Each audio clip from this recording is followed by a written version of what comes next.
I am joined here today by Jonathan Grant, who is the Director of Climate Change at PwC, the Global Financial Services Group.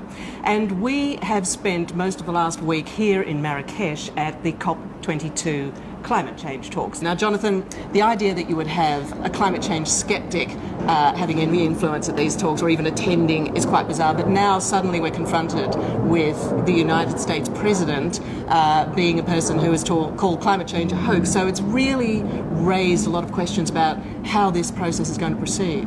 Yes, and I think that we've seen that delegates are concerned about the election of Donald Trump, but I think it's far too early to tell what he will actually do on climate change.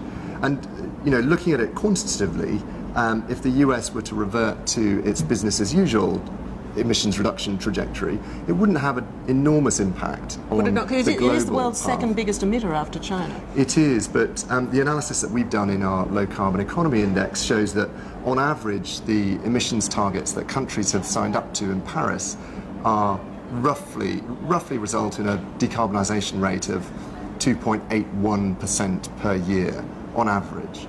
And if the US reverts to its business as usual trajectory, that will change to, that reduction pathway at the global level will fall to about 2.76%. So it's not a huge impact quantitatively. Of course, the issue is what the political impact will be. Right. And there is concern that this might sap momentum from the talks, but I think it's different from situations in the past. Like in 2000, we had the election of George Bush, and he declared the Kyoto Protocol fundamentally flawed, and that did have a big impact on the Kyoto Protocol. The difference here is that you have many countries all committed to taking action on climate change.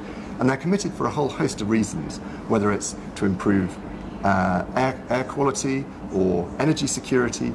Countries are taking action, and many companies are also taking action. So I think we're unlikely to see that momentum for low carbon transition really be sapped by this US election.